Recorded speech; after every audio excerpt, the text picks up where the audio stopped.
នៅថ្ងៃនេះថៃគាត់ធ្វើយុទ្ធនាការផ្សព្វផ្សាយច្រើនទាំងរួមមានសន្និសីទសារព័ត៌មានរួមទាំងមានការជួបជាមួយនឹងកុងស៊ុលបរទេសដែលធ្វើការនៅក្នុងប្រទេសកម្ពុជាដើម្បីពន្យល់អំពីបញ្ហានេះអញ្ចឹងខ្ញុំក៏សូមមិនចូលលម្អិតខ្លាំងដែរក៏ដកស្រង់ចំណុចទូលទ្រោះបាទទូលទ្រោះដែលភាគីថៃបានលើកឡើងគឺ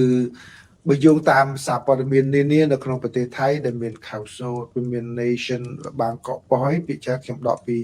បាងកកប៉ុយហ្នឹងគឺបានរាយការណ៍ដឹងថាខាងភាគីថៃបាទគឺបានបញ្ជាក់ជាថ្មីឡើងវិញដោយចាប់ប្រកាន់ថាកម្ពុជាបានជាអ្នករំលោភកិច្ចព្រមព្រៀងសន្តិភាពឬក៏គេហៅថាសេចក្តីប្រកាសរួមនោះទេបាទហើយថៃគាត់ទទូចអះអាងថាគឺគាត់ចង់បានសន្តិភាព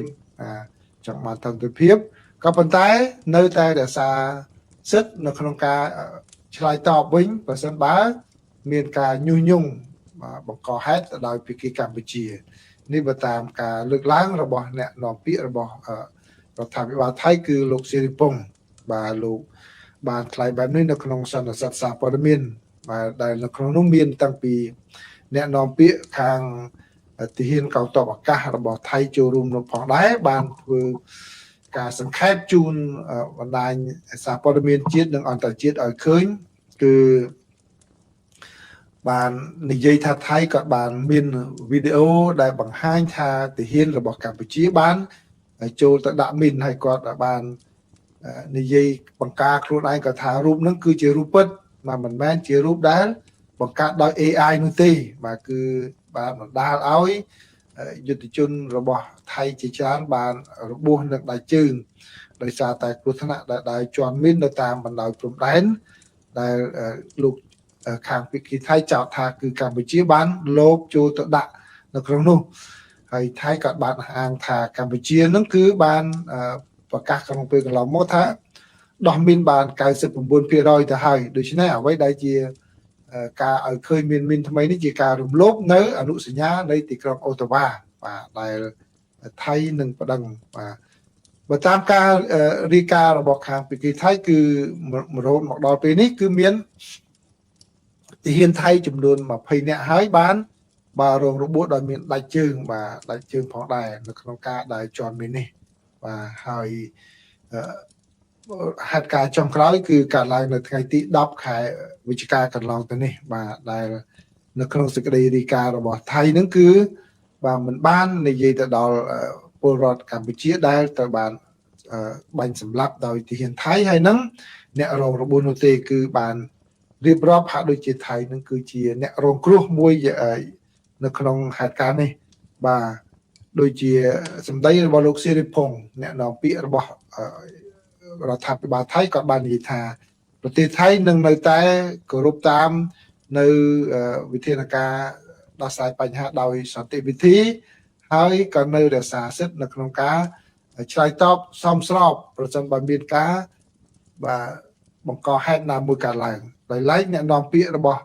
ក្រសួងការបរទេសរបស់ថៃវិញគឺលោកនីខុនដេបាឡាន់ហ្គូរ៉ាក៏បាននិយាយផងដែរថាគឺប្រទេសថៃនឹងឆ្លើយតបឲ្យទាន់ពេលវេលាចំពោះ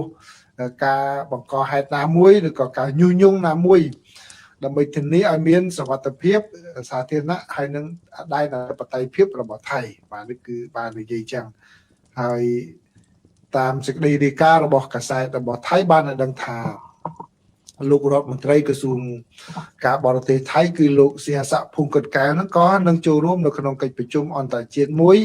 នៅក្នុងពេលដោយខ្លីនៅខាងមុខនេះដើម្បីពន្យល់អំពីស្ថានភាពនោះទៅដល់ស្ថាបព័ត៌មានអន្តរជាតិមកគាត់ថាឲ្យយល់អំពីស្ថានភាពនឹងផងដែរនេះបើតាមការបញ្ជាក់ពីភាគីថៃដោយឡែកនៅក្នុងការវិវត្តមួយទៀតដែរគឺនៅក្នុងរឿងហ្នឹងគឺសារព័ត៌មាន The Nation បានរាយការណ៍ថាលោកអានីធីនបញ្ជាក់ថាគាត់នឹងផ្ញើលិខិតជាផ្លូវការមួយទៅជម្រាបលោកប្រធានាធិបតី Donald Trump អំពីការសម្រេចចិត្តរបស់ថៃនៅក្នុងការផ្អាកមិនគោរពតាមកិច្ចព្រមព្រៀងជប់បាញ់គ្នាឬក៏កិច្ចព្រមព្រៀងសន្តិភាពរវាងកម្ពុជាហើយនិងថៃដែលមានចូលរួមជាសាក្សីដោយ ប្រទេសម៉ាឡេស៊ីហើយនិងលោកប្រធានាធិបតី Donald Trump នោះទេបាទអញ្ចឹងដូច្នេះយើងមើលទៅអ្វីដែលសេចក្តីរាយការណ៍របស់ថៃរាយការណ៍ក្នុងរយៈពេល48ម៉ោងនេះគឺខុសគ្នាច្រើនច្រឡំបល់អស់ទៀតហើយបាទតកតងនឹងជំហររបស់ខាងភាគីថៃនឹងបាទគឺឥឡូវនេះតាមសេចក្តីរាយការណ៍របស់ The Nation ចេញមុននេះបន្តិចគឺបញ្ជាក់ថាលោកអនុทิននឹងធ្វើបញ្ជូនលិខិតនឹងទៅជំរាបលោកត្រាំអំពីការដែលថៃមិនបន្តអនុវត្តកិច្ចព្រមព្រៀងនោះទេបាទដោយឡែកកាលពីម្សិលមិញគឺខាងម៉ាឡេស៊ីនាយករដ្ឋមន្ត្រីម៉ាឡេស៊ីនឹងតែម្ដងបានបង្ហោះសារតាមបណ្ដាញសង្គមថាគឺភាគីទាំង4បាទគឺជាពិសេសកម្ពុជាហើយនិងថៃគឺបានព្រមព្រៀងគ្នាវិលត្រឡប់មកអនុវត្តនៅសេចក្តីប្រកាសរួមនឹងឡើងវិញឥឡូវនេះគឺថៃគាត់ថាគាត់មិនអនុវត្តតាមទេបាទហើយគាត់ខិតខំធ្វើយ៉ាងណាខំញែកបញ្ហារវាង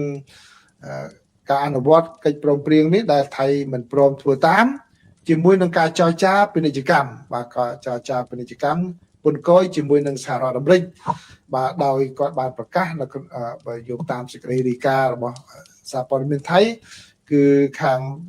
ភាគីថៃគឺខាងក្រសួងពាណិជ្ជកម្មរបស់ថៃបញ្ជាក់ថាថៃនៅតែកំពុងធ្វើការដើម្បីចរចាគ្នាអំពីពន្ធគយបាទក៏ប៉ុន្តែបើតាមការវិភាគគឺការជួបចរចា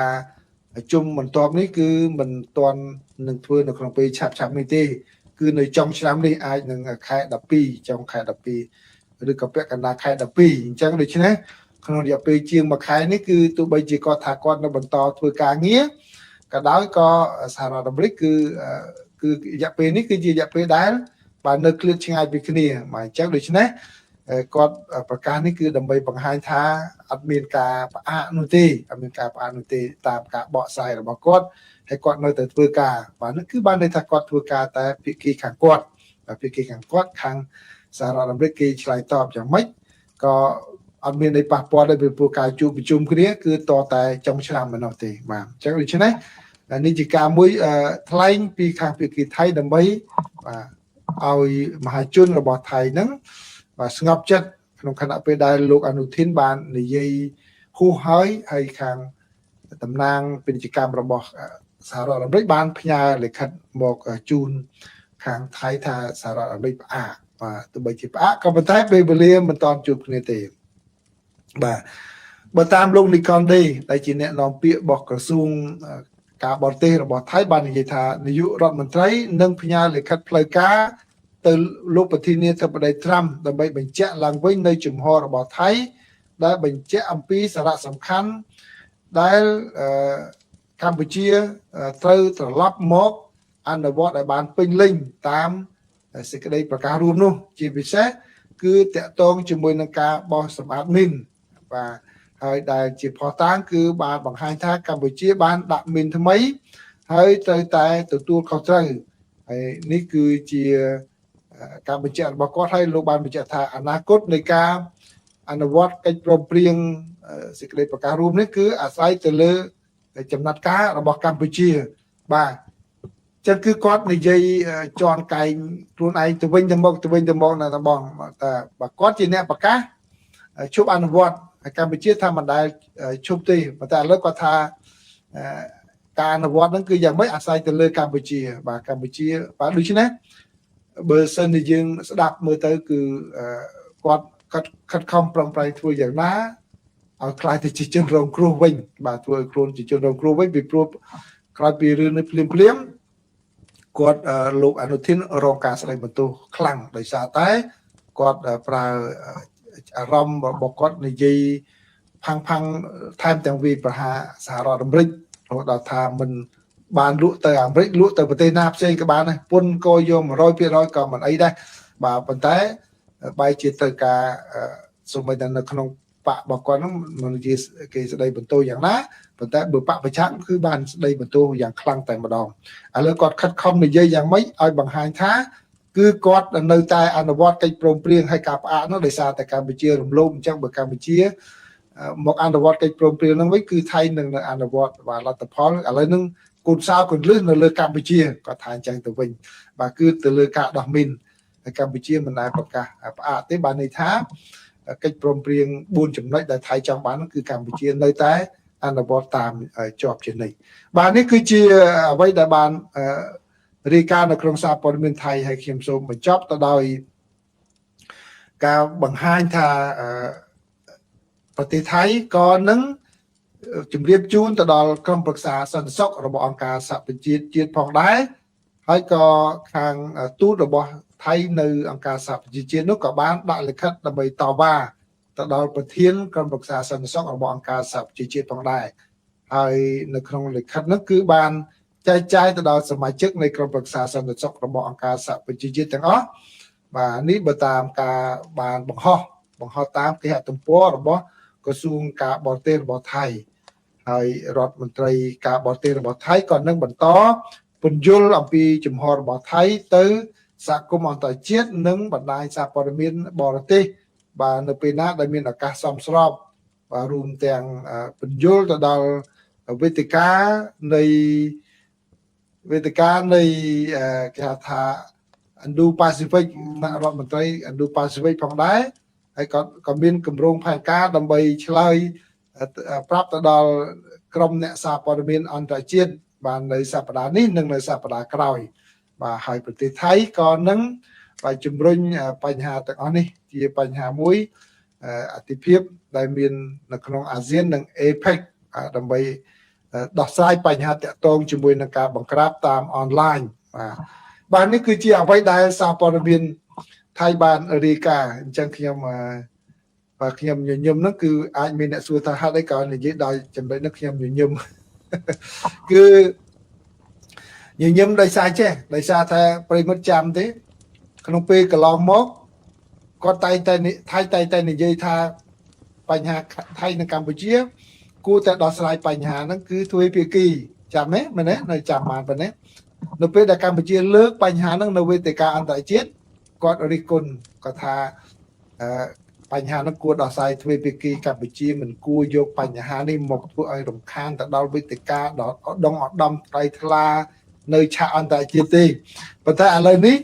ជំហររបស់ក្រសួងការបរទេសថៃហើយសារព័ត៌មានថៃបានរាយការណ៍នេះគឺគាត់ប្រើប្រាស់គ្រប់វេទិកាអន្តរជាតិម្ដងចាប់ដើមនិយាយដូចដែលសូម្បីតែជាមួយនឹងក្លឹបអ្នកសារព័ត៌មានអន្តរជាតិណាបាទបរទេសណា Foreign Correspondent Club ហ្នឹងក៏គាត់នឹងទៅនិយាយនៅកន្លែងហ្នឹងហើយទៅវេទិកាណានៅអាប៉ិកអាស៊ានអីនិយាយទាំងអស់បាទនឹងលើកឡើងអំពីបញ្ហាហ្នឹងពន្យល់បាទតាមទាំងទៅក្រុមប្រឹក្សាសន្តិសុខអង្គការសហប្រជាជាតិបាទឥឡូវនេះគឺក្រោយពីរិះគន់កម្ពុជាដែលប្រើវេទិកាអស់ហ្នឹងដើម្បីពន្យល់អន្តរជាតិហ្នឹងហើយគាត់រិះគន់ឥឡូវគាត់ធ្វើនឹងម្ដងបាទន័យថាគាត់ដើរក្រោយកម្ពុជាមួយជំហានបាទក្រោយកម្ពុជាមួយជំហានហើយខ្ញុំក៏សង្ឃឹមថាកម្ពុជានឹងនៅបន្តធ្វើដែរអញ្ចឹងណាបាទការពិតខ្ញុំឃើញសេចក្តីរាយការណ៍ពីប្រទេសកម្ពុជាមកគឺកម្ពុជានៅតែបន្ត